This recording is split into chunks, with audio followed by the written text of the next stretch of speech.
The wagon wheel cracked against the dry earth with a sound like a gunshot, and Amelia Jane pressed her back against the splintered wood, staring up at the man who had been following her for 3 days across the bleeding red plains of West Texas. He was tall, broad-shouldered, and furious, his jaw set like iron, his dark eyes catching the last amber light of the dying sun. Dust coated his shirt, his hat, the lines carved deep around his mouth. He had not shaved. He had barely slept, judging by the shadows beneath his eyes. His horse stood heaving behind him, and he had left it without tying it, which told her everything she needed to know about how desperate this moment felt to him. She had her rifle pointed at his chest. "You turn that horse around," she said, her voice steadier than she felt, "or I will put a hole in you that the wind can whistle through." He did not move. He did not flinch. He looked at the rifle the way a man who has lived close to death looks at it, with recognition rather than fear. "I'm not here to hurt you," he said, and his voice, low and rough as gravel dragged across slate, sent something electric down her spine. "I've never been here to hurt you. 3 days," she said. 3 days you have followed me and you haven't said a single word. You watch my camp at night. You stay just far enough back that I can't be sure of my shot. That is not the behavior of a man who means no harm." Something shifted in his expression. The hard angles of his face stayed the same, but something behind his eyes cracked open, like a door kicked loose from its frame after years of being sealed shut. "I know," he said. "I know how it looks." "Then you know why I'm pointing this at you." He took a breath. It was not a calm breath. It was the kind a man takes before jumping off something very high, when he has already decided to jump, and the only thing left is the falling. "Amelia," he said, and the sound of her name in his mouth undid her in some way she could not immediately explain. She had not told him her name. She had not spoken to him at all. She had only seen him across the scrubland, a figure on a gray horse, steady as a shadow, relentless as drought. "I need you," he said. The words hit her like a second crack of the wheel, like the whole axle breaking under the weight of something too long carried. She did not lower the rifle immediately, but her hands, just barely, trembled. It had started 3 days ago, though the roots of it went back farther than that. Back through dry creek beds and broken promises, and a life she had packed into a single wagon and driven away from with nothing but the clothes on her back and the stubborn certainty that somewhere west of the Pecos River, she would find something that resembled a future. Her name was Amelia Jane, and she was 27 years old, which in 1881 in West Texas made her something of an oddity. Women her age were supposed to be married, settled, producing children for men who owned land. She had been all of those things once, or nearly. The marriage had been arranged by her father before he died, to a rancher named Gerald Hobart who owned 300 acres outside of San Angelo.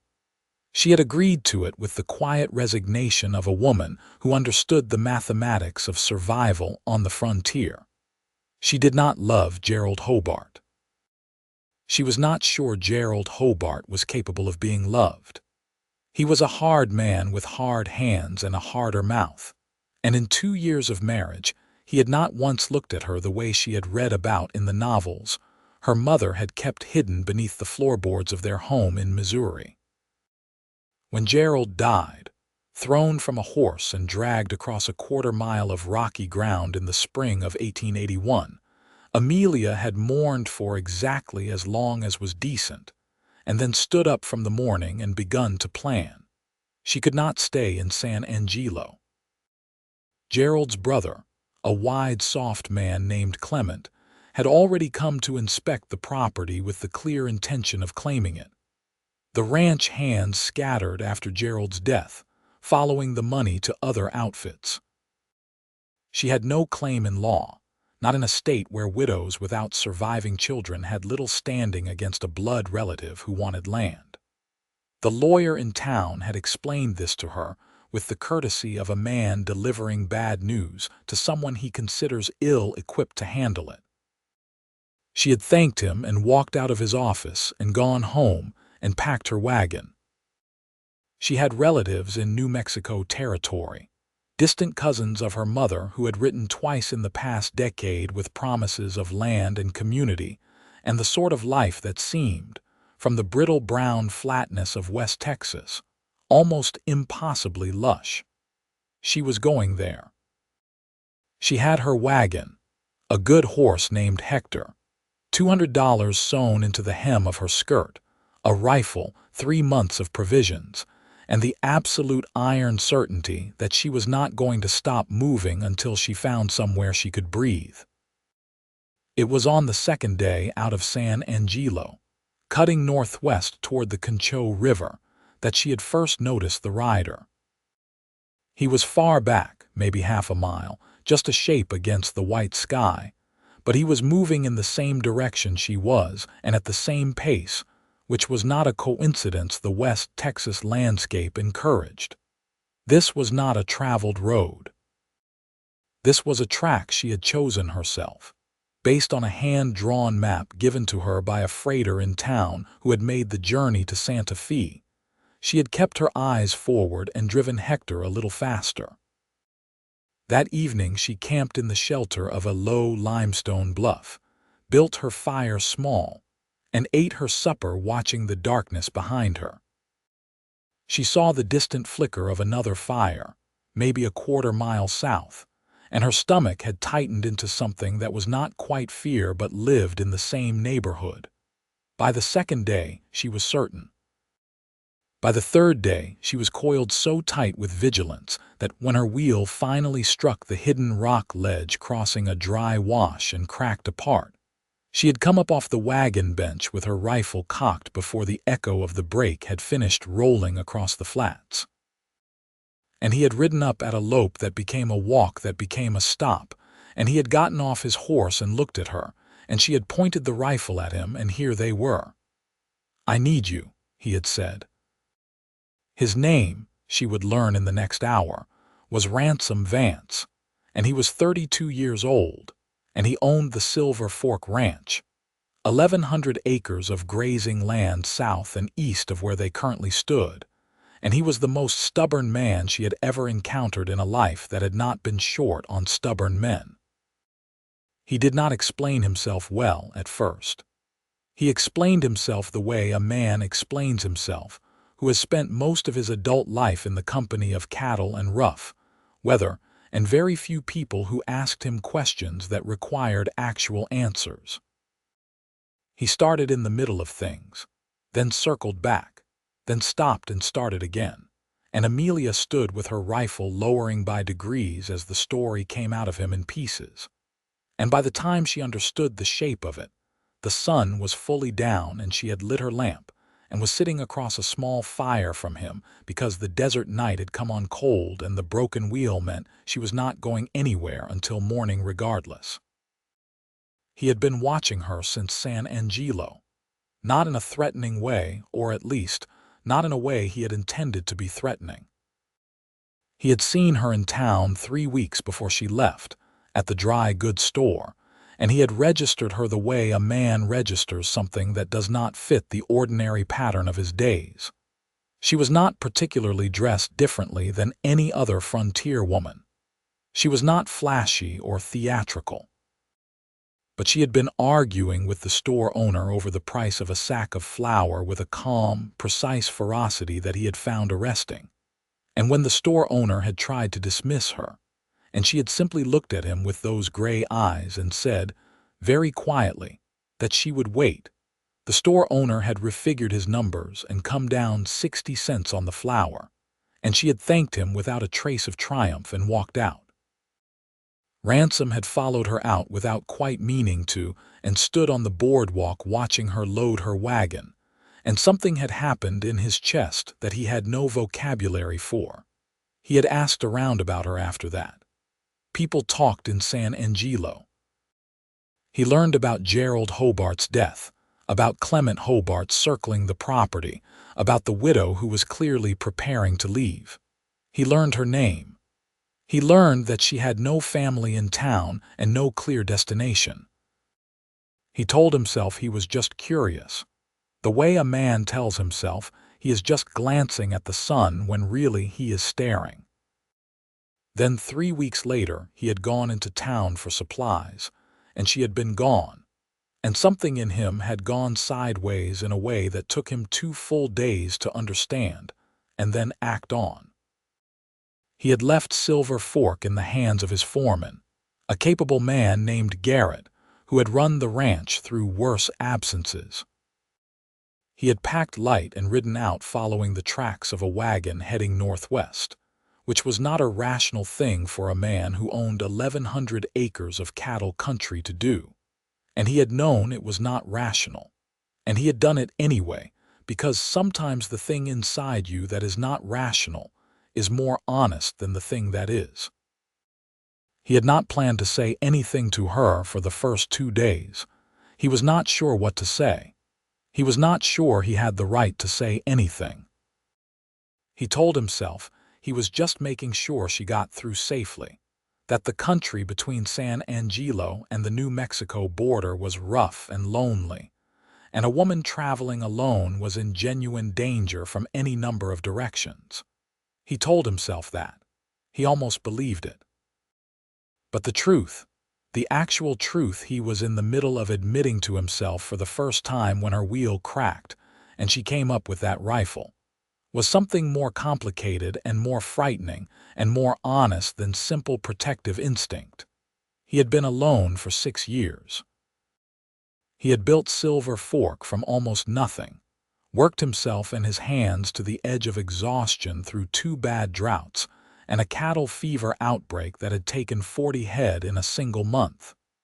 He had made the ranch work through sheer refusal to let it fail. But the house sat empty except for himself, and the evenings were long in a way that the work never quite filled. And there was a particular quality to the loneliness that he had lived with so long he had stopped recognizing it as loneliness and started calling it something else: independence, preference, necessity. Until he had seen a woman argue down the price of flour with gray eyes and perfect patience, and he had felt the loneliness sit up inside him like a dog hearing its name. "You followed me for 3 days," Amelia said, "because you were worried about me." "Partly," Ransom said. "What is the other part?" He looked at the fire. The firelight made shadows of the lines in his face. "I'm not sure I can explain the other part without sounding like a man who has lost his senses," he said. "You followed a woman you have never spoken to across 60 miles of West Texas scrubland," she said. "The senses may already be a lost cause." He looked up at her then, and something in the look was so unexpectedly raw and unguarded that she felt heat move through her that had nothing to do with the fire. "I know," he said. "I know how it is. I'm not asking you to receive it well. I saw you in town and I thought, there is a woman who knows exactly what she is doing and exactly where she is going, and then you were gone and I couldn't stop thinking about it." He stopped. He was not good at the words and he knew it. "About you," he said more quietly. Amelia was quiet for a long moment. The fire snapped. Somewhere out in the dark a coyote called and something answered it. "My wheel is broken," she said finally. "I can fix it," he said. "I know you can. Most men in this country can fix a wagon wheel. That's not the point I was making." "What is the point?" "The point is that I am going to New Mexico," she said. "I am going to my cousins outside of Santa Rosa, and I am going to make a life there that belongs to me, and I am not looking for anyone to complicate that." "I'm not looking to complicate it," he said. "You are following me across the desert. That is, by definition, a complication." He did not argue with that. He just sat with it, the way he seemed to sit with most things, with a kind of patient steadiness that she found both irritating and strangely steadying. "Let me fix the wheel," he said. And let me ride with you to the Picos crossing. It's another day's travel and the river is running high this time of year. It's a dangerous crossing alone. She studied him in the firelight. 27 years of reading men, of watching which ones meant what they said, and which ones said what they meant you to hear, had given her a particular quality of attention. And after the Picos, she said. He was quiet for a moment. After the Picos I'll turn back, he said. If that's what you want. She could hear that he was telling the truth. She could also hear, beneath the truth, something else, the shape of what he was not saying, which was that he very much hoped the Picos would not be where it ended.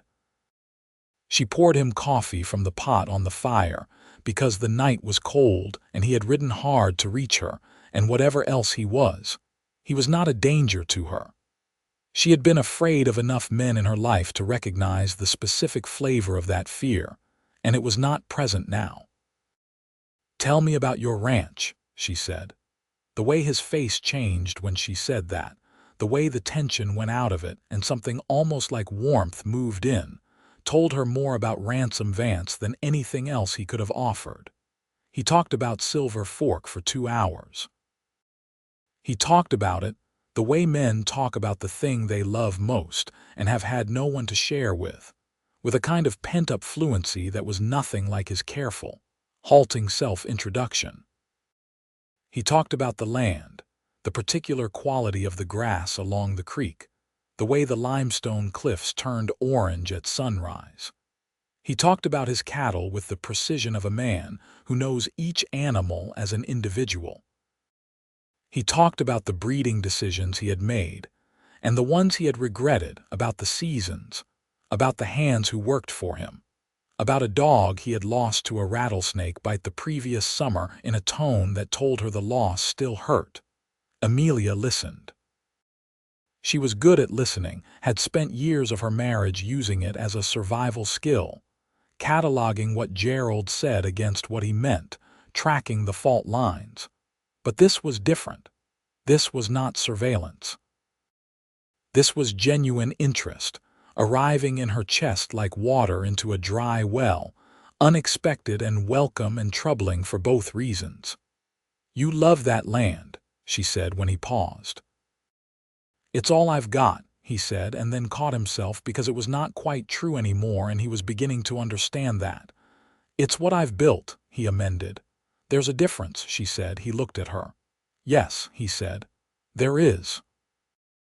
She made him sleep on the far side of the wagon that night, which he accepted without protest and without comment. And she lay awake in her bedroll listening to the silence of the plain and thinking about a man who had ridden 60 miles just to make sure she arrived safely. Or so he said, or so part of it was, and feeling the other part of it move through her like a river current, steady and inevitable, and potentially very dangerous. He was up before dawn, which she half expected. By the time she woke, he had the broken wheel off the wagon and was already at work on it with her spare wheel iron and a wrench from her toolbox, his movements clean and economical in the gray pre-dawn light. He had not gone through her things, had used only what was clearly visible and accessible. She noted that. She made coffee and brought him a cup without asking if he wanted it, and he took it without asking why she was offering it. And neither of them said anything for a while, just existed in the same morning with the warmth of coffee between their hands and the sky turning from gray to pink to gold overhead. "You were in the war," she said. It was not quite a question. He carried himself the way men who had seen certain things carried themselves, with a particular quality of stillness, as though they had learned to make no sudden movements in themselves. He looked at her over his coffee cup. "I was," he said. "Which side?" "Union," he said. "Missouri, 3rd Infantry," she nodded. Her father had been Union as well and had come back from it a different kind of quiet than he had been before. She recognized the type of silence. "Does it follow you?" she asked. He was quiet for a moment. "Some things do," he said. "Less than they used to." She thought about asking what things and decided the morning was too young for it, and he was still a stranger in most ways, and some things were not given but earned. They were on the road by the time the sun was fully up, Ransom riding alongside the wagon on his gray horse, which was named Cobb, a fact he offered without her asking. She had noticed he named things: the dog, the horse, the individual cattle on his ranch. It was the habit of a person who paid attention, who believed the things around them were particular rather than generic. She found it appealing in a way she tried not to examine too closely. The country between where they camped and the Pecos River crossing was some of the emptiest land Amelia had ever seen, which was saying something in a state that seemed to have made emptiness a point of pride. The scrub brush thinned out and the ground became a long, pale plain stretching in every direction to a horizon that looked painted on. The sky was enormous above it, domed and brilliant and slightly threatening, the way enormous things often are. They talked as they traveled, in the easy and sometimes halting way of two people who are building the architecture of knowing each other. She told him about her childhood in Missouri, about her mother who read novels and her father who drove cattle, about coming to Texas as a 15-year-old girl and finding it brutal and beautiful in equal measure. She told him about Gerald, not all of it, but enough, the arrangement, the years of trying to make something work that had been built on the wrong foundation, the relief she was ashamed to feel when she became a widow. He listened the way she had listened to him, with his whole attention, and he did not offer platitudes or try to reframe her experience into something more comfortable. He just heard it, and she found that remarkable in a man of his time and place. He told her about growing up in Missouri, about his parents who had farmed until the war, and then his father had died in it, and his mother had taken the younger children to live with relatives in Indiana, and he, the eldest at 17, had been old enough to enlist. He told her about coming west after the war because the East felt used up to him, felt like a thing he had survived but could not return to. He told her about buying the first 40 acres of Silver Fork with money he had saved over 4 years of work on other men's ranches. Why Silver Fork? She asked. There's a creek that forks on the eastern edge of the property, he said. In the evening light the water looks silver. First time I saw it I thought, yes, that's it, that's the place. She looked over at him, and he was watching the horizon with the focused, private expression of a man replaying something he loves. And she thought, against her better judgment, that he was a remarkably good-looking man. Not in an easy, decorative way, but in the way of things that have been shaped by weather and work and time, the way a piece of wood becomes beautiful after it has been used for its proper purpose. She directed her eyes back to the road. You've never married, she said. No. Close. A pause. Long enough to tell her there was something there. Once, he said, a woman in Abilene 8 years ago, we were engaged for a year. What happened? She decided she didn't want Texas, he said. She went back to Illinois with her family. I don't blame her. Texas is not for everyone. Do you miss her? Another pause, shorter this time. I miss the idea of it, he said. The idea of having someone. I don't think I missed her specifically, and I think that probably tells you something true about what we had. Amelia thought about Gerald, about how she had not missed him but had missed something she had not had, the idea of a marriage that felt like a choice rather than a transaction. The parallel was close enough to sting. Yes, she said, I think it does.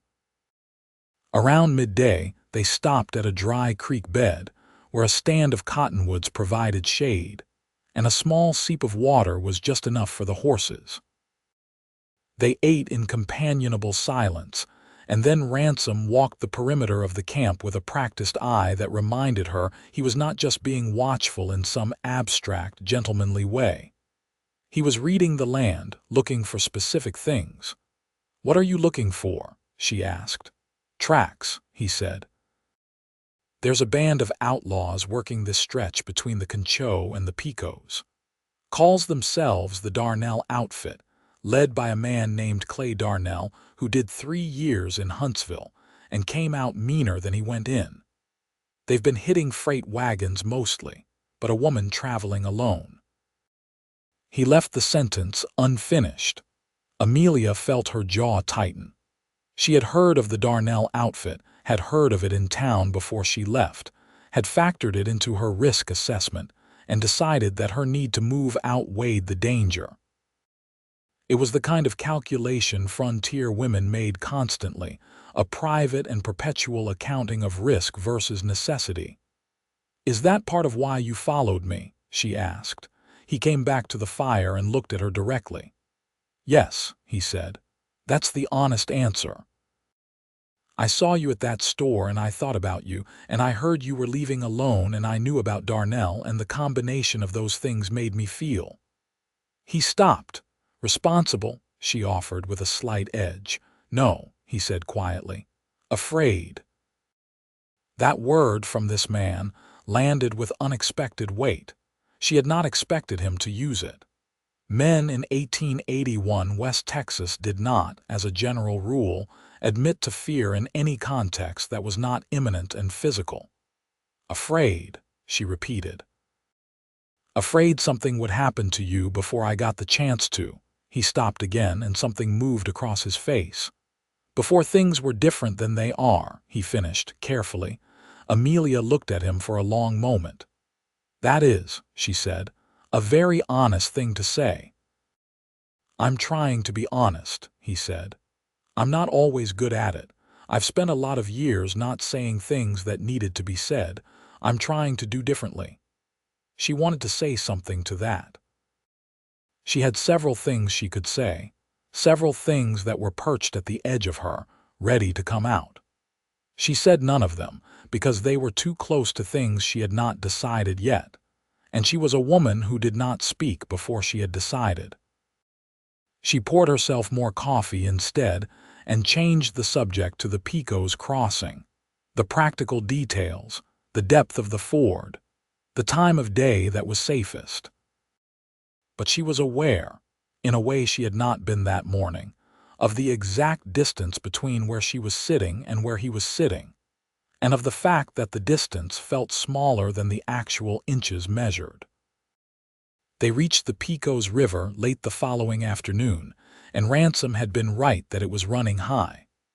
The water was reddish-brown with spring runoff, moving fast, turbulent in the shallows where it crossed the ford. Standing on the bank looking at it, Amelia felt her first genuine moment of doubt about the journey, not doubt about going, but doubt about the specific geometry of getting across. "How high is it?" she asked. "Higher than I'd like," Ransom said. He had dismounted and was standing at the water's edge, studying the current with the attention of a man who has forded rivers in difficult conditions and lived to analyze it. "The bed is rocky in the middle. Your wheel is new fixed, if it shifts on the rock." "I've been across rivers before," she said. "I know you have," he said. "I'm not questioning your ability. I'm saying the conditions are rough. Can we wait for it to go down? Maybe 2-3 days," he said. "It's been wet upstream." She looked at the wagon, at her provisions, at the journey still ahead. 2 or 3 days was not nothing. But neither was losing the wagon in a river crossing gone wrong, losing all her provisions, losing Hector, who had been her horse for 4 years, and was the most reliable living thing she currently had access to. "What do you recommend?" she said, and the act of asking him felt significant, felt like a small door opening. He turned to look at her, and she could see he understood the significance too. "Camp tonight," he said. "Check the water in the morning. If it's dropped enough, we can cross. If not, we wait." She nodded.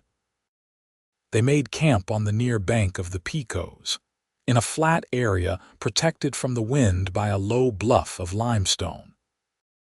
It was a better campsite than any of the previous nights, more sheltered, with abundant dead cottonwood for firewood and the sound of the river running as a kind of constant presence, rushing and alive. Amelia built the fire while Ransom tended both horses and checked the repaired wheel, and then went down to the water again to watch the level against a mark he had made with his boot heel. "It's holding," he said when he came back. "Not dropping yet, but it might overnight." She had made dinner, beans with salt pork and biscuits from the Dutch oven, and there was enough for two, and she had made enough for two without consciously deciding to. And when he sat down across the fire, she handed him a plate, and he took it and said thank you with the simple, unreserved gratitude of a hungry man, and she thought there was something quietly intimate about feeding a person. The conversation that night was different. They had been traveling together for a full day now, and something in the formality had eased, not dissolved entirely, but eased, the way a shirt is easier to wear after you have had it a while. He told her more about Silver Fork. She told him more about her cousins in New Mexico, about the letters they had written, about what she was hoping to find there. "They said there's good land," she said. "Unclaimed land that could be homesteaded. I'm thinking about that." "You're thinking about filing a claim yourself," he said. "I've been thinking about it." He was quiet for a moment. "It's hard," he said carefully. "Homesteading alone is hard." "I know it is," she said. "I watched my parents do it in Missouri and it nearly broke them both. But they did it together and they built something, and when my mother was old she sat on the porch of the house they had built and she was at peace. I want that." "The house," he said. "Or the peace?" "Both," she said. "I want both." He looked at the fire for a long time. "You could," he said, and stopped. "I could what?" "You could have both," he said. "That's all." She looked at him and he looked back, and the fire moved between them, and neither of them said anything more about it. But the unfinished shape of the sentence hung in the air between them like a question that was asking itself. She could not sleep that night. She lay in her bedroll listening to the picos running and to the smaller sounds of the night, and to the awareness of another human being sleeping 30 feet away, which was a specific awareness she had not had for many months, and which she was discovering had a particular quality of comfort that she had not anticipated and was not sure what to do with. She thought about what it would mean to trust a man again. Not in the functional way, not the transactional trust that marriage in her experience had actually been, but real trust, the kind that required you to put down the thing you had been carrying alone and let someone stand beside you and carry the other side of it. She had been alone for 5 months since Gerald's death. She had been alone, in a more fundamental sense, for the 2 years before that. And before that, in Missouri, there had been the hope that had not quite been realized, and she was beginning to feel the weight of it, the accumulation of years of managing alone, planning alone, surviving alone. She was not a woman who would fall in love carelessly. She knew herself well enough to know that. The careful gray eyes that had argued the flour price down with a store owner and had pointed a rifle at a strange man's chest did not belong to a woman who did careless things. But she was beginning to understand that what she felt when she looked at Ransom Vance was not careless. It was, in fact, the most considered thing she had felt in a very long time. In the morning, the river had dropped 4 inches overnight, and he had checked it at first light and come back to say so. And his face was alive with something quiet and pleased in a way that made her heart turn over like a page. They crossed the Pecos an hour after sunrise. She sat on the wagon bench for a moment, not moving, just breathing. "All right," he said. "Yes," she said. "Yes, I'm all right." She looked at him. Water was running from his hat brim. He had ridden back into the river without hesitating, without asking, just done the thing that needed doing. "Thank you," she said. "Of course," he said. They were on the New Mexico side of the Pecos, and she realized this was the point he had named, the point where he had said he would turn back if that was what she wanted, and the question of it was suddenly present between them. She looked at the country ahead of her, north and west into New Mexico territory, still miles and days of travel. And then she looked at him, sitting on his horse in the water that ran down from his hat, and she felt the moment the way you feel a thing that is about to change. "You said," she began. "I know what I said," he said, "the Pecos." "Yes. And is that still," she paused, "is that still your intention?" He looked at her with those dark eyes that she had begun to understand were not closed, as she had first thought, but simply careful. A man who had learned to keep the door of himself closed not from coldness, but from the specific pain of having had it open at the wrong time. "It's whatever you decide it is," he said. She looked at him for a long moment. "I am still going to New Mexico," she said. "I know. I am still going to my cousins, and I am still going to make my own life. I know that too." "But," she said, and the word cost her something, the way words cost you when they are also a kind of vulnerability. "The country between here and Santa Rosa is not country, I know." Something in him went very still. "No," he said, "it's not. And you know this country, some of it," he said. "I've run cattle up to the Canadian River and come back through this way. I know it reasonably well." "Then it would be practical," she said, keeping her voice level with some effort, "to have someone along who knew the water sources." The smallest thing happened at the corners of his mouth. Not a smile exactly, but the vicinity of one. "It would be practical," he agreed. "Purely practical," she said. "Of course," he said. She picked up Hector's reins and clicked her tongue, and the horse started forward, and they began moving again, northwest into New Mexico territory. And she did not look back at the Pecos crossing, but she felt him come up alongside her on Cobb, and felt the particular quality of the morning change, felt it become something with a warmth she had not been expecting and could not entirely account for. They were 3 days out from Santa Rosa when they encountered the problem that was not practical at all.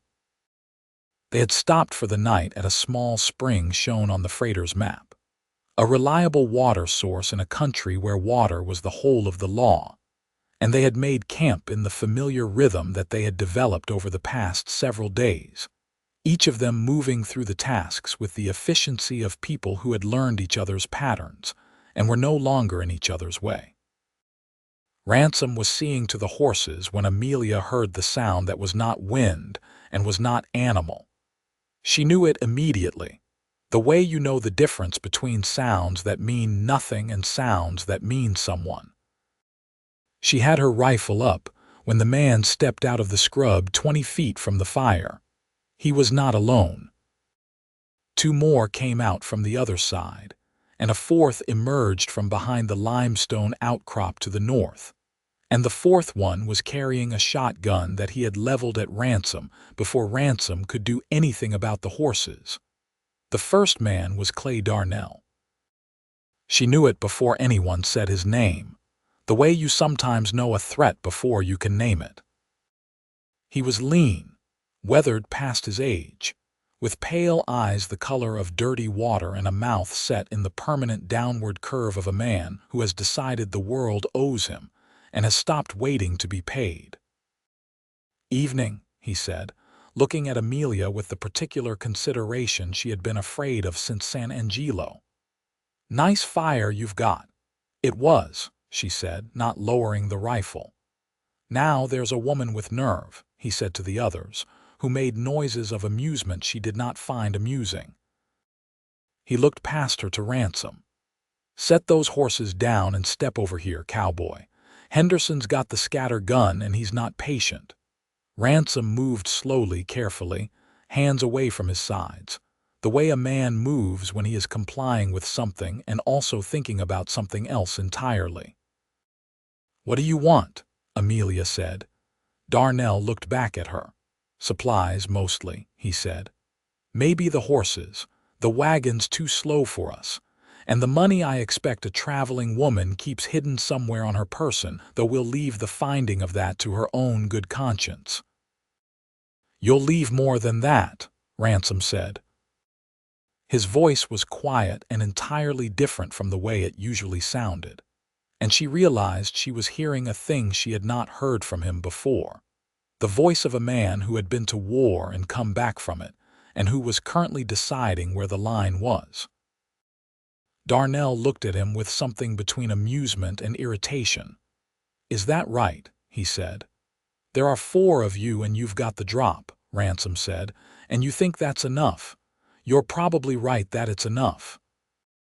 But I want you to think about what the cost of enough is, and whether the price of it is something you want to pay tonight." Darnell studied him. "I've faced harder men than you," he said. "You probably have," Ransom said. "I'm not claiming to be hard. I'm telling you that I will spend every advantage I have before you take what you're planning to take, and that is a guarantee." The 4th man, Henderson, shifted the shotgun. Amelia kept her rifle on Darnell, which was tactical, since Darnell was clearly the decision-maker. What happened next happened quickly, the way dangerous things do. There was a sound from the darkness to the east, hoofbeats, more than one horse, and all 4 of Darnell's men had to make the instant calculation of whether to stay fixed or split attention, and in that instant Ransom moved. He did not do anything dramatic. He simply put himself between Amelia and Darnell in 2 very fast steps, and then his hand was on Henderson's shotgun barrel, and he had turned it up and away, and the shotgun went off into the sky with a sound like the world tearing, and Darnell shouted something, and the hoofbeats resolved into 2 riders who came out of the dark at a full run and turned out to be a Texas Ranger patrol. 2 men who had been following the Darnell outfit for a week and had seen the fire. It was over very quickly after that. Darnell's men did not fight when the odds changed, which told her they were the kind of cowardly who only seemed brave in numbers. The Rangers bound them with rope, and one of the Rangers, a laconic man named Okafor, took Amelia's account of the encounter with the careful attention of a professional while his partner, whose name was Willis, managed the prisoners.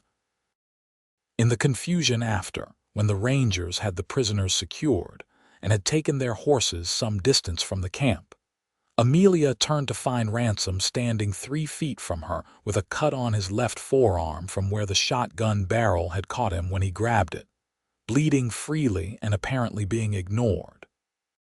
"You're bleeding," she said. "I know," he said. "Let me see it." He held out his arm with the obedience of a man who has learned that certain tones of voice from certain people are not actually optional. She examined the cut by firelight and determined it was not deep but long, needing cleaning and binding. She got her medical supplies from the wagon, the carbolic acid and the clean linen she had packed, because she was a woman who prepared for things, and she cleaned the cut while he stood very still and did not make a sound, and she could feel the warmth of his arm in her hands and the steadiness of him, and she was more shaken than she was admitting. "That was very brave," she said quietly, focused on the bandaging. "It was practical," he said, which made her look up at him, because she had used that word and he had heard it, the smallest, most careful smile she had seen from him. The kind that happened before a man has decided to let it happen, the kind that comes from somewhere involuntary.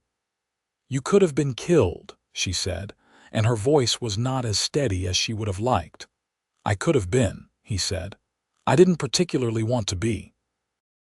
"Then why?" "Because you were there," he said simply. "Because I was not going to stand on the other side of the fire while something happened to you. That's not a complicated calculation." She tied off the bandage and did not immediately let go of his arm. "Ransom," she said. "Yes," he said, and his voice had gone quiet in a different way. She looked at him in the firelight, This man who had followed her 3 days and fixed her wheel and helped her cross a river and put himself between her and a shotgun.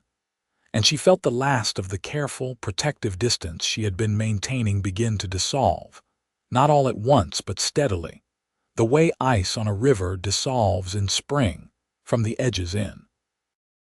"I need to tell you something," she said. "All right," he said. "When I left San Angelo," she said, "I told myself I was going to do everything alone, that I was going to prove to myself and to anyone who might be watching that I did not need anything or anyone, that I could build my own life without depending on a single person." "That sounds like you," he said. "It does," she said. "It sounds exactly like me. And it is not entirely wrong as an ambition." She paused. "But I think I may have confused needing help with being weak, and I have been doing that for a very long time, and I think it may have cost me things I did not need to give up." He was entirely still and entirely focused on her. "I am still going to New Mexico," she said. "I am still going to make my own choices and my own life. That part is not going to change." "I know," he said. "But," she said, and there was that word again, that single syllable that had been trying to say itself for days. "I think you should know that I have not stopped thinking about what you said at the Pecos crossing." "What did I say?" he said carefully. "You said it was whatever I decided it was," she said. "You put it entirely in my hands. And I have been thinking about that, about what it means that you did that, and I think it means something important." He looked at her with those careful, open, dark eyes and waited. "I have been deciding," she said. The silence between them had a texture to it, like the air before a storm, charged and expectant and full of something that was going to happen. He reached out with his uninjured arm and touched her face, just the side of her jaw, just his thumb along her cheekbone, with the absolute gentleness of a large man who has learned to be careful with the things he values. "What have you decided?" he said. "That I am glad you followed me," she said. "That I was frightened by you and I was right to be, but not for the reasons I thought, not because you were dangerous, because you were." She paused. "Because you made me feel something I had decided not to feel again, and I was afraid of that." "I am still afraid of it," he said honestly. "So am I," she said. "But I think we might be afraid of it together, which is different." He was quiet for a moment, and then something in him that had been very carefully held for a very long time let go, and he took her face in his hands and kissed her with the specific quality of a man who has waited for exactly this, and who is not going to rush it now that it has arrived. It was the kind of kiss that establishes something, that plants a stake in the ground of a relationship and says here, from this point, everything is different. She felt it all the way through her, felt the rightness of it, felt the terrible and wonderful vulnerability of wanting something from another person and letting yourself have it. When they stopped, the ranger Akaffer was diplomatically examining something in the middle distance, and his partner Willis appeared to have found the horses suddenly fascinating. The next 2 days to Santa Rosa were different from any of the days before them. Not dramatically so, not in the way of novels where everything changes at once, but in the way of real things, in the particular quality of the silence between them and the way conversations could begin anywhere and go anywhere, and the way he would sometimes reach over from Cobb and take her hand where it held the reins, just briefly, just to say a thing that did not need words. She told him about her mother's novels, the hidden books beneath the floorboards. He told her about a brother who had survived the war and moved to California, and with whom he corresponded once a year, a careful, slightly formal correspondence between two men who had once been close, and then been shaped by different distances. She told him about learning to shoot from her father, about the specific incident that had made her take it seriously. A man who had come onto their Missouri farm when she was 14 with clear bad intentions, about her father appearing at the door with a rifle and the man leaving, and about her father then sitting her down and teaching her to shoot the following day with the solemn attention of a man who understood that he would not always be there. He told her about the cattle fever year, the 40 head lost, the 2 ranch hands who had left because he could not pay them and the 2 who had stayed anyway, and about riding out in the pre-dawn dark to move the remaining herd to clean pasture and singing to them in the dark, low and constant, to keep them calm. "What did you sing?" she asked. He looked slightly embarrassed. "Hymns, mostly," he said. "Things my mother used to sing, they're calm songs." "That is," she said, and found she meant it deeply, "a very good thing to know about you." He looked at her, and whatever he was feeling moved across his face without disguise. Santa Rosa came into view on the afternoon of the 3rd day, past the Pecos, a small, low-built town in the curve of the Pecos River's upper reach, surrounded by dry grasslands that were greening up with the spring rains. Amelia felt a complicated emotion at the sight of it, relief and arrival, and also a kind of reluctance she had not anticipated.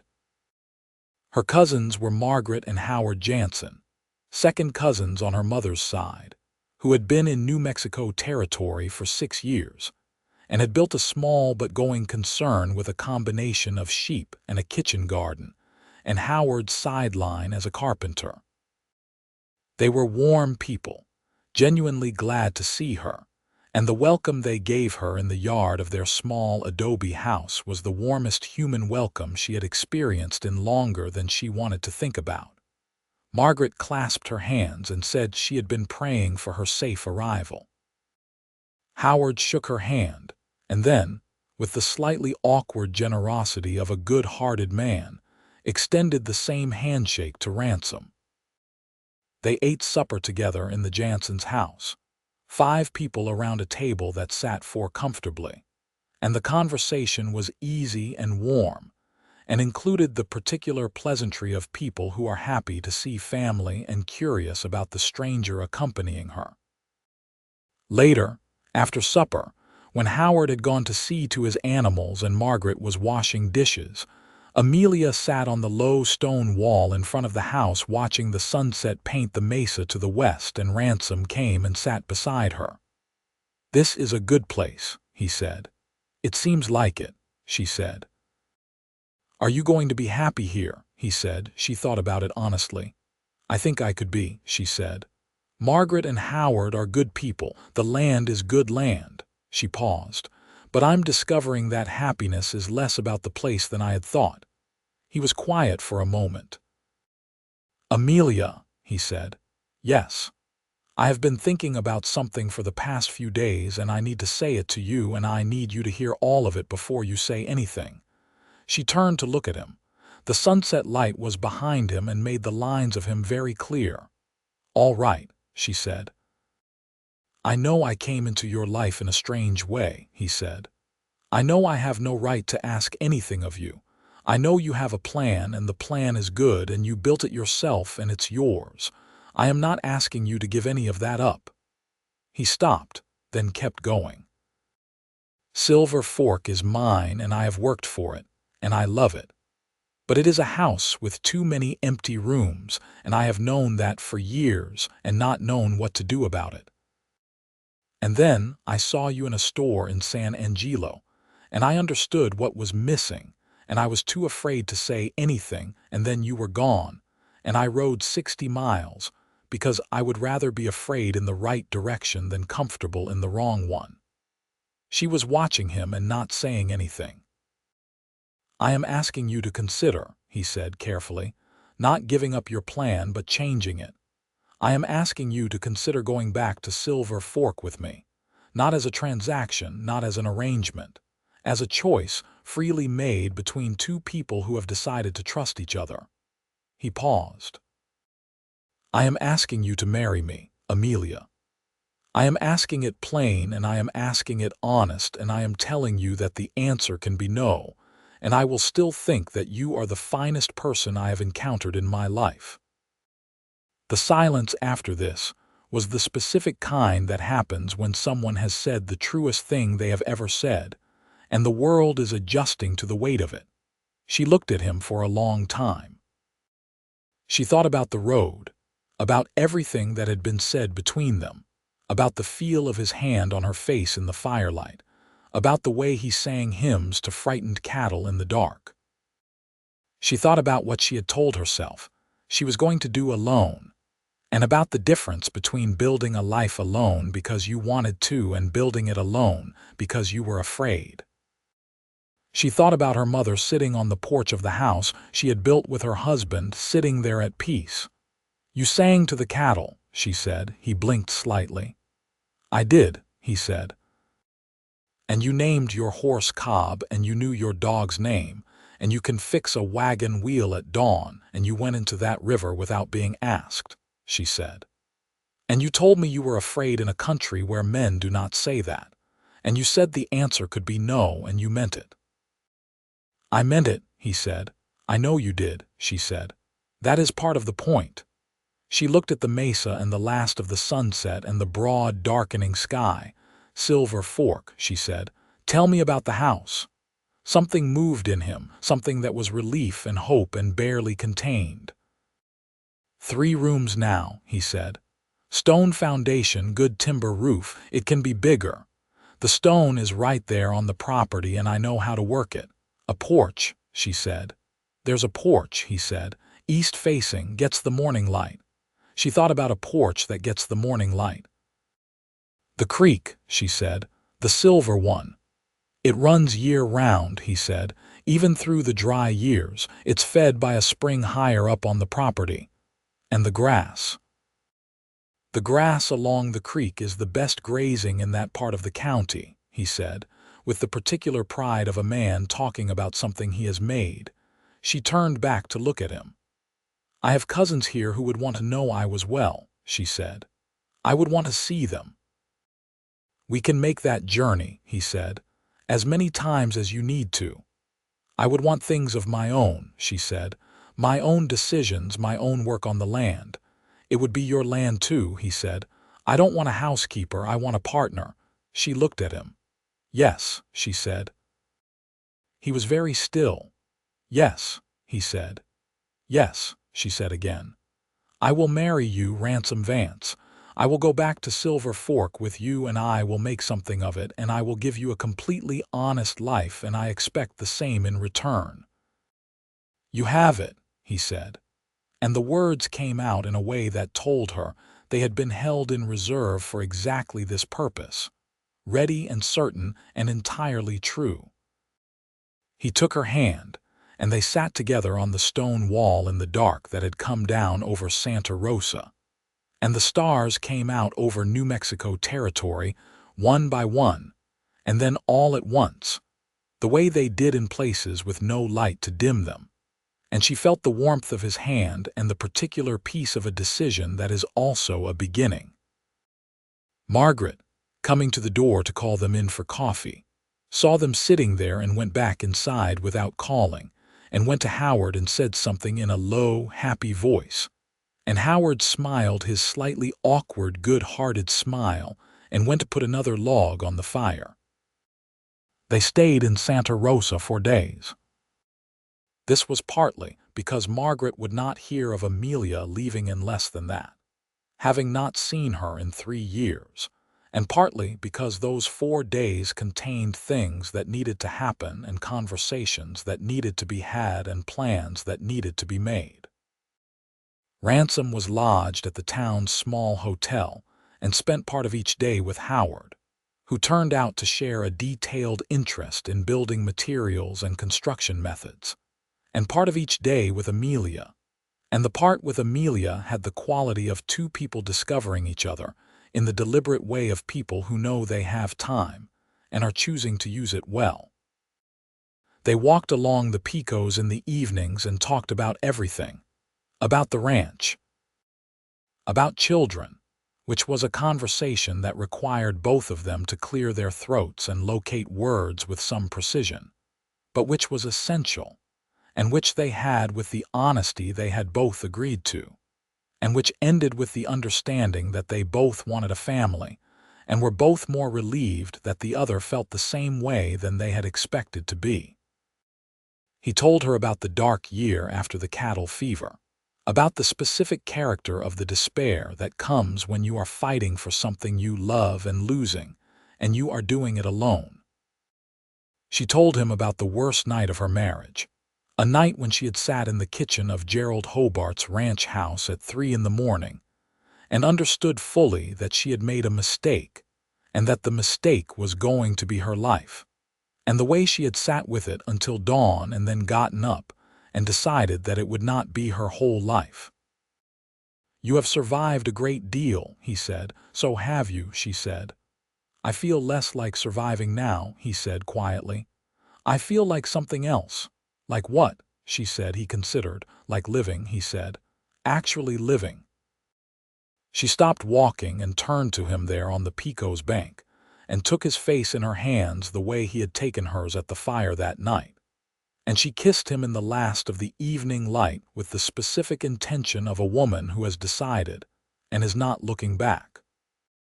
They were married in Santa Rosa on a Thursday morning in the small church at the center of town. It was a simple ceremony because they wanted a simple ceremony, the kind that contained the important thing without excessive decoration.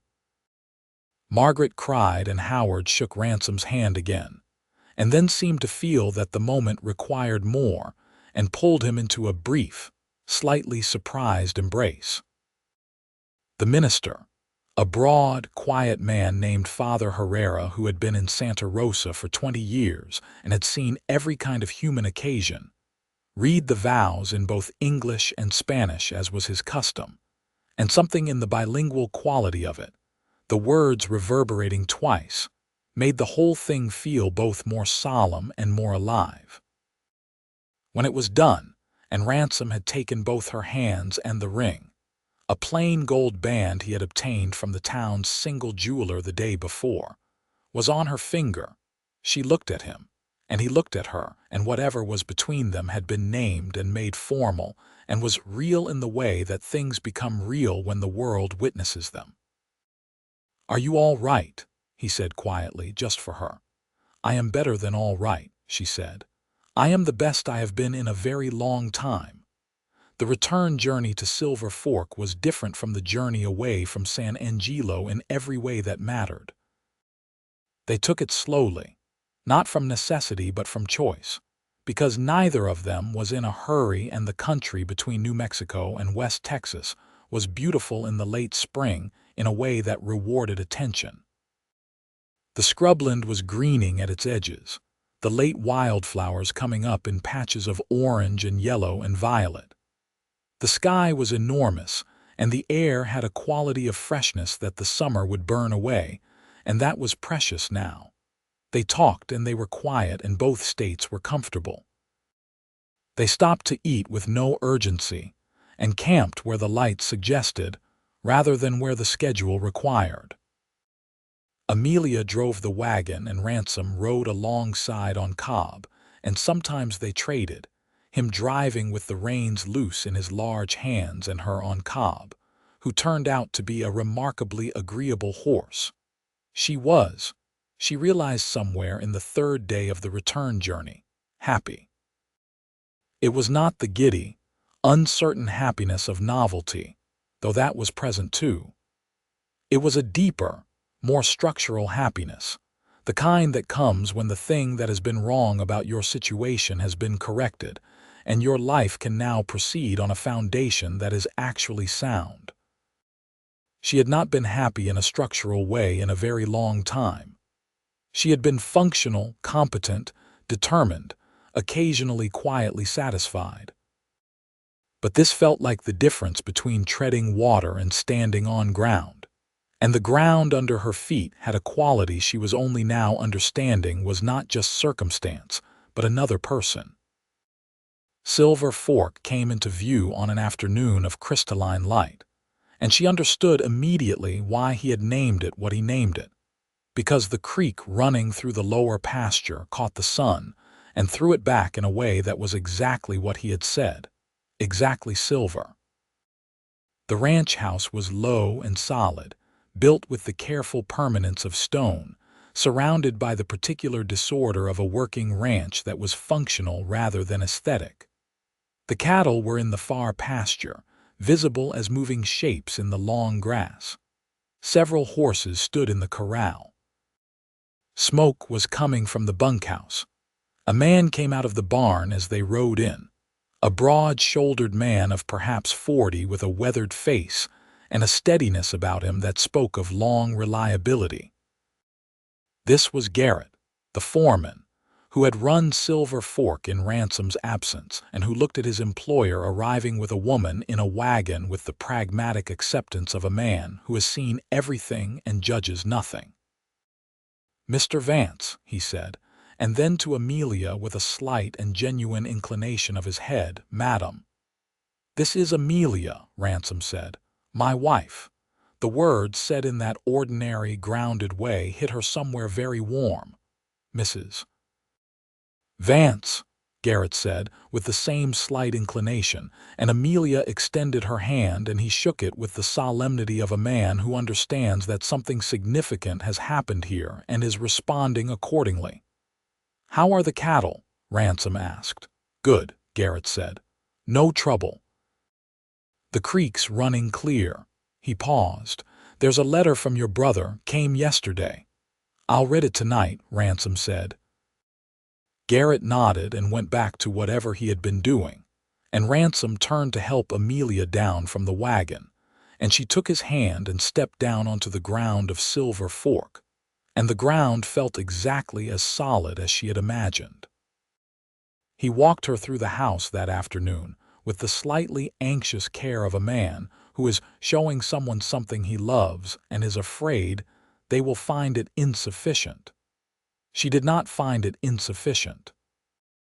She found it a good house that had been well maintained and somewhat sparsely furnished, and that had, as he had promised, a porch on the east side that she walked out onto and stood on in the late light and looked at the creek catching the sun.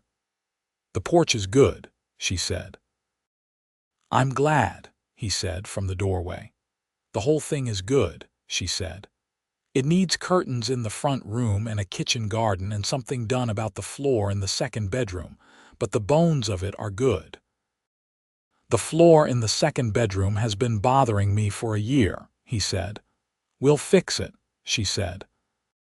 That first evening at Silver Fork, they ate supper together in the kitchen, a meal she made from the stores in the larder, and it was a simple meal, but it was made in her own kitchen in her own house, and that had a flavor nothing could replicate. After supper, he read the letter from his brother, whose name was Charles and who was in Sacramento, and doing well with a dry goods business, and who had, the letter revealed, a wife of 2 years and a son of 8 months named Theodore. Ransom read this with a smile that she would learn to recognize as the specific smile for things that were deeply good. "Your nephew," she said.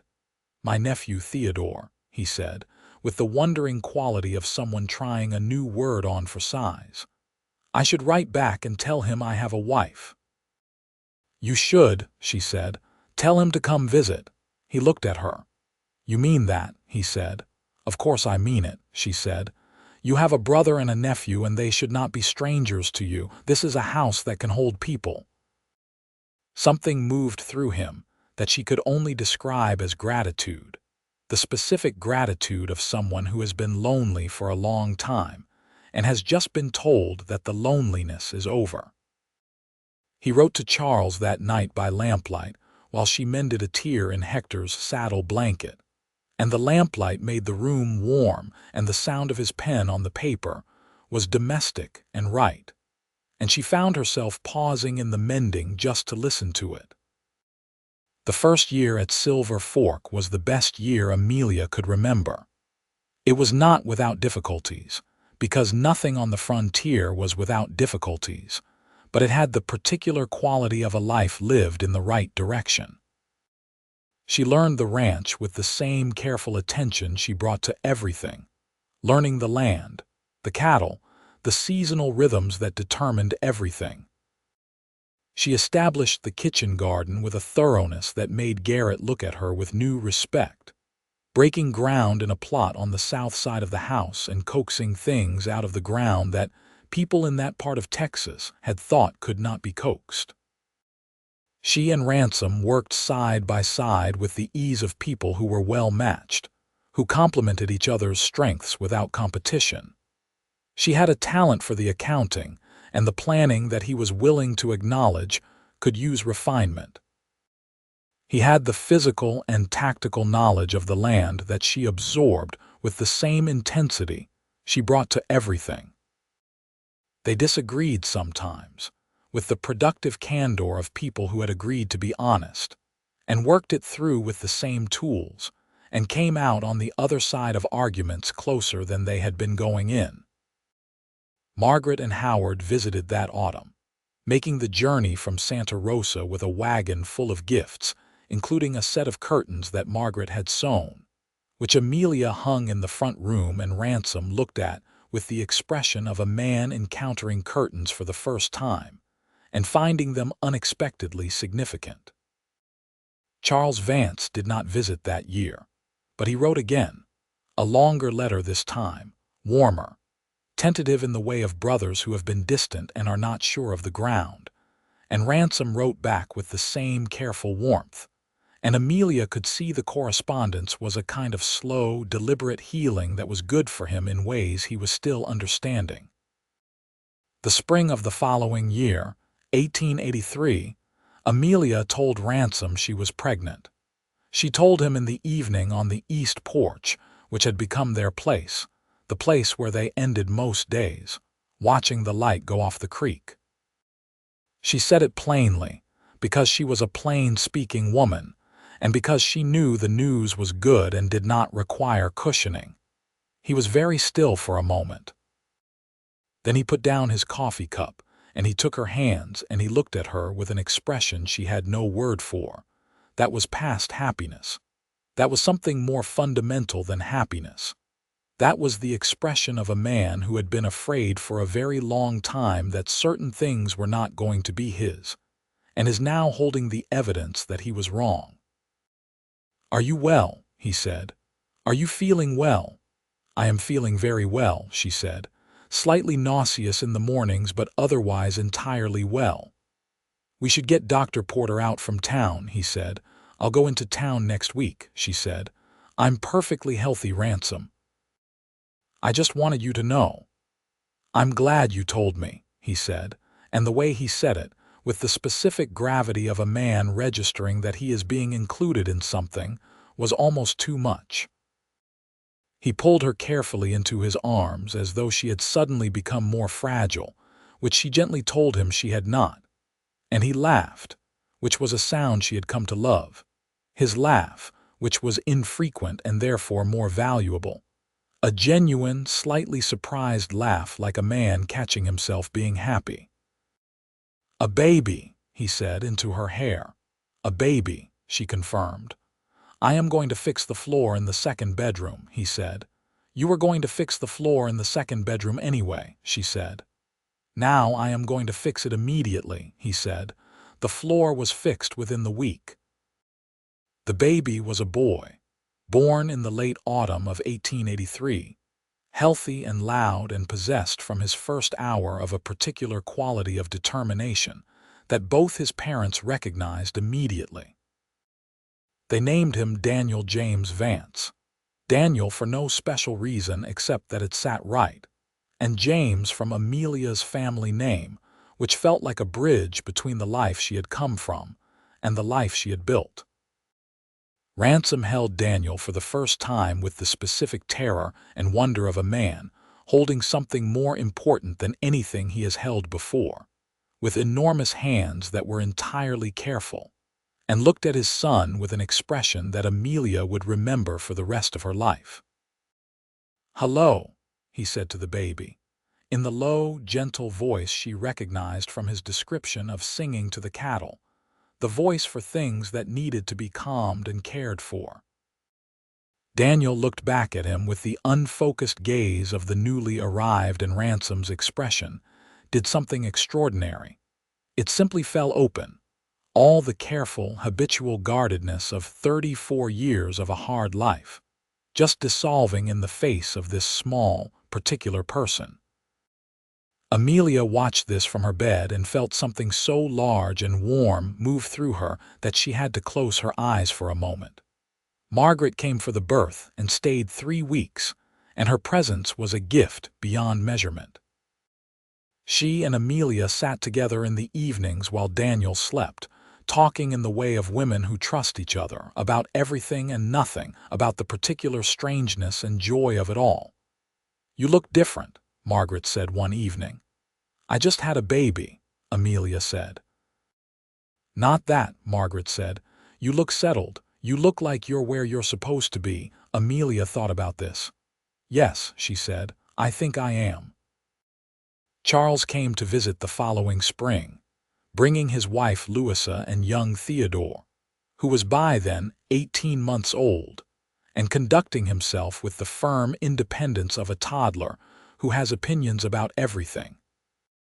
Charles was quieter than she had imagined from the letters, more like Ransom than unlike him. Two men shaped by the same origin and the same war into different forms of the same fundamental material. The visit was 4 days, and they were 4 good days. She watched Ransom with his brother, and saw something in him relax that she had not known was still braced, some residual tension of the disconnected years, and it moved her.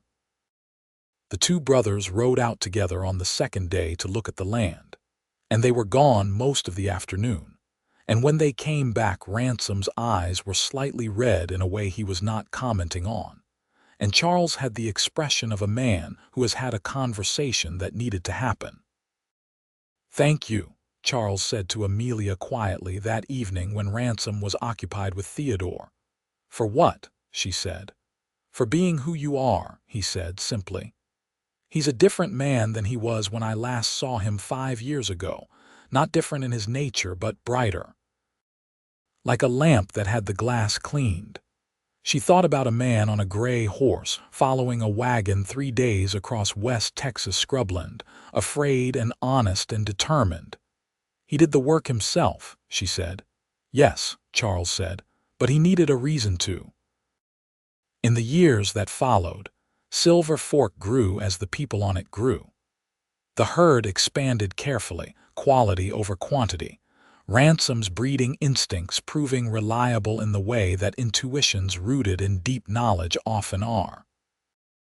They added acreage on the eastern side of the property when the neighboring landowner, an elderly man named Pratt who had no heirs, offered to sell. The house expanded too, the 2nd bedroom fixed, and then a 3rd room added, and then a proper parlor with a stone fireplace that Ransom and Garrett built over 2 weeks in the autumn of 1885. By 1886, they had Daniel, who was 3 and conducting himself like a small person with large expectations of the world, and a 2nd child on the way, which they had learned was a girl through the confident prediction of the midwife in town, a woman named Mrs. Acaffer, wife of the ranger who had arrived at their camp that night so long ago, who had an extraordinary record of accuracy. She was right. The girl was born in the spring of 1886, small and fierce, and possessed of a pair of lungs that made even the cattle shift. They named her Clara Margaret Vance. Clara because Amelia had always loved the name, Margaret for her cousin who wept when she received the letter and wrote back a long, warm, delighted response. Ransom with Clara was even more undone than he had been with Daniel, if that was possible. He carried her around the property in the crook of his arm and talked to her the way he talked to the cattle, low and constant and calm. And she regarded him from the earliest with a steady, interested attention that suggested she was already deciding what to think of him. The morning after Clara was born, Amelia woke to find Ransom sitting in the chair by the window in the early light with Clara asleep on his chest, and his eyes were open and looking at something in the middle distance that was not the wall, something interior, something private and enormous. "What are you thinking about?" she said. He looked at her. "How close I came," he said, "to not any of this, to spending my whole life on this land alone and calling it enough." He paused, "and how it would not have been enough, and how I almost convinced myself it was." She got out of bed and came to him and kissed him on top of his head, and he tilted his chin up, and she kissed him properly. And Clara slept through both of these events with the magnificent indifference of a 3-day-old who has sorted out her priorities. "You didn't convince yourself," she said. "That's the important part. You got on your horse." "I followed a woman for 3 days without saying a word," he said. "She thought I was going to rob her." "I thought you might," she admitted. "I know you did," he said. "You had your rifle pointed at my chest." "And you just stood there," she said. "I was trying to figure out what to say," he said. "You said 3 words," she said. "They seemed like the most accurate 3 words," he said. "I need you, I still need you." "I know," she said. "I know you do, and I need you too." That's what I couldn't say that night, not because it wasn't true, but because I hadn't said it to anyone, and it felt like learning to speak a new language. He took her hand with his free hand, careful of the sleeping baby on his chest. The years on Silver Fork had their difficulties, because the frontier had not become gentle while they were busy building a life on it. There were drought years and market crashes, and the ongoing struggle of making a cattle operation work in a state that was changing around it. The big ranches consolidating, the small ones being absorbed. There was the winter of 1887 that killed 15 head and took 2 of the best horses, and kept everyone inside for 2 weeks while the Texas Panhandle disappeared under ice. But Silver Fork survived all of it, because Amelia's account books were exact, and her planning was conservative, and Ransom's knowledge of the land was intimate, and his judgment was sound. And together, they made decisions that individually each of them might not have made, the specific arithmetic of 2 capable people working in the same direction. Daniel grew into a boy of concentrated intelligence and physical capability. His father's steadiness and his mother's precision, in a combination that made him remarkable in the way of children who are genuinely themselves. He was on a horse by 3, and helping with the cattle by 7, not as a novelty but as a participant, asking questions with the same direct, detailed attention Amelia used.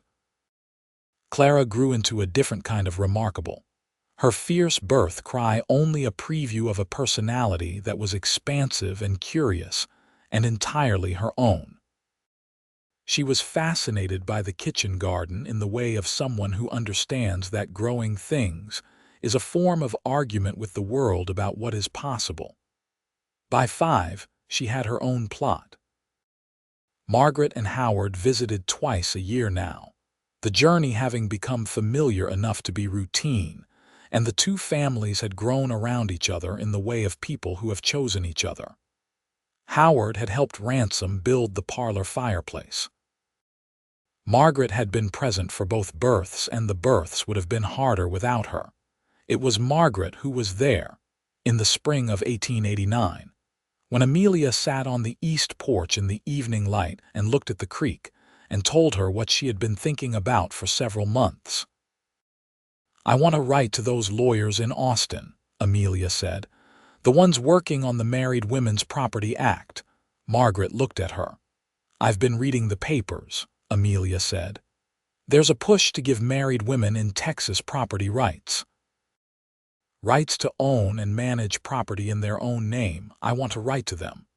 "What does Ransom think?" Margaret said. "Ransom thinks it's right and just and overdue," Amelia said. "He said he would put his name to a letter alongside mine. He means it." She paused. "He said, and I quote, that any man who is afraid to see his wife's name on a deed to property she has helped build is afraid of something she is not obligated to accommodate." Margaret smiled. He said that," Amelia said. "I love him extremely much." They wrote the letters that autumn. The legal change, when it came through different channels and different years, and the particular slow grind of institutions adjusting to justice. But the letters were part of something, and both of them knew it, and the knowledge was satisfying. The decade turned, and Silver Fork turned with it. In 1891, they took on 2 additional ranch hands, good young men from the local community. One of them, a young Comanche man named Thomas, who had grown up between 2 worlds with the particular practical capability it produced, and who proved to be the best horse hand Ransom had ever employed. Ransom paid his hands fairly, which in that time and place required some principle to maintain, and which he maintained. Daniel was 8 and Clara was 5, and the ranch house had grown to accommodate them both with room left.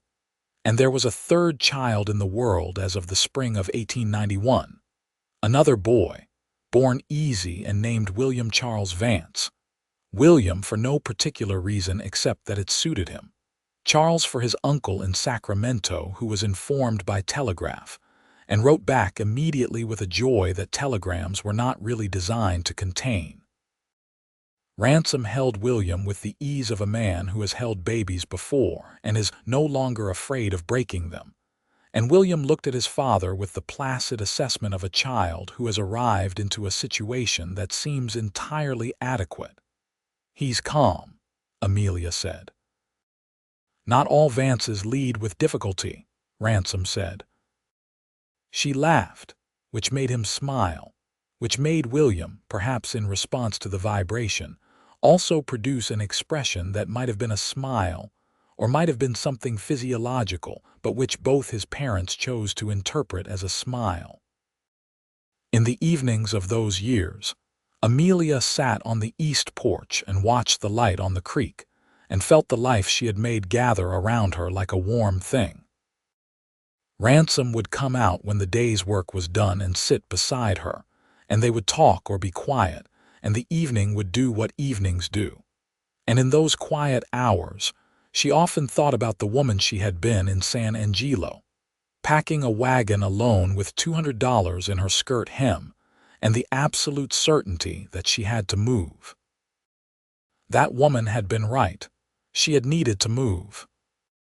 But she had not known, could not have known, that the thing she was moving toward was not a place but a person, was not an escape but an arrival, was not just independence but the specific and entirely different thing of being freely, wholly herself in the company of another person who saw her clearly and loved exactly what they saw.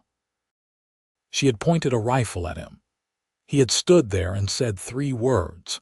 She had made a decision, and every day since had been the working out of that decision, the particular ongoing project of choosing to trust a person and having that trust be returned. She thought about this one evening when Daniel was 9 and Clara was 6 and William was 18 months, and the night was warm and the creek was running clear below them, and Ransom was sitting beside her with his long legs stretched out and his coffee cooling in his hand. "Do you know what I think about sometimes?" she said. "Tell me," he said. "That night at the Picos," she said, "when the wheel broke, I had the rifle on you and you said I need you, and I thought, how can this stranger know he needs me? We had never spoken." "I didn't know you," he said. "Not specifically. I knew something." "What did you know?" He was quiet for a moment. "I knew that you were the kind of person I had been looking for without knowing I was looking," he said.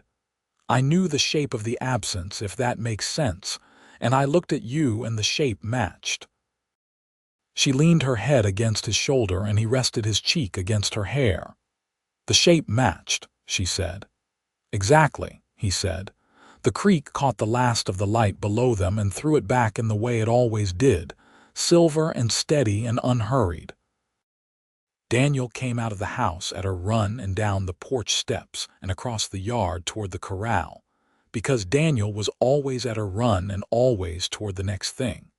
And Clara appeared at the door and said something about supper in a tone that was, at 6, already remarkably similar to Amelia's tone for things that needed attention, and William made a sound from inside that suggested he had woken from his nap and had opinions about it.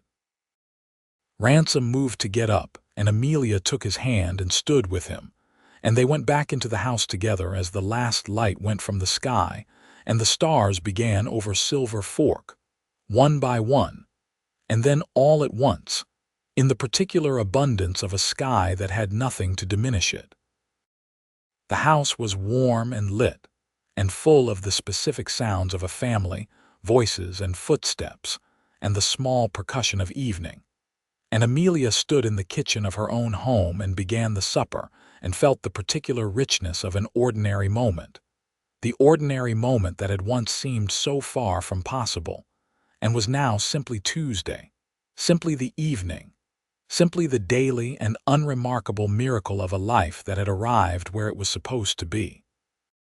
Ransom came to stand beside her at the stove and took over the stirring of the pot without being asked, because he knew, by now, where his hands were useful, and she told him about something Clara had said that afternoon that had made her laugh, and he listened with his whole attention and then laughed too. And the sound of it in the warm kitchen was the sound of a man who had not expected to be this happy and is. This was the life they had built. This was the thing they had both been moving toward through all the years before they found each other, through the war and the drought and the grief and the solitude and the careful, necessary survival of difficult times. This was what waited on the other side of the wheel cracking, and the rifle pointing, and the 3 words said into the failing desert light. Not an easy life, not a simple one, but a real one, a true one, a life built on honest ground by 2 people who had looked at each other clearly and chosen what they saw. And in the evenings the creek still ran silver below the east porch, catching whatever light there was and giving it back, steady and faithful, the way good things are.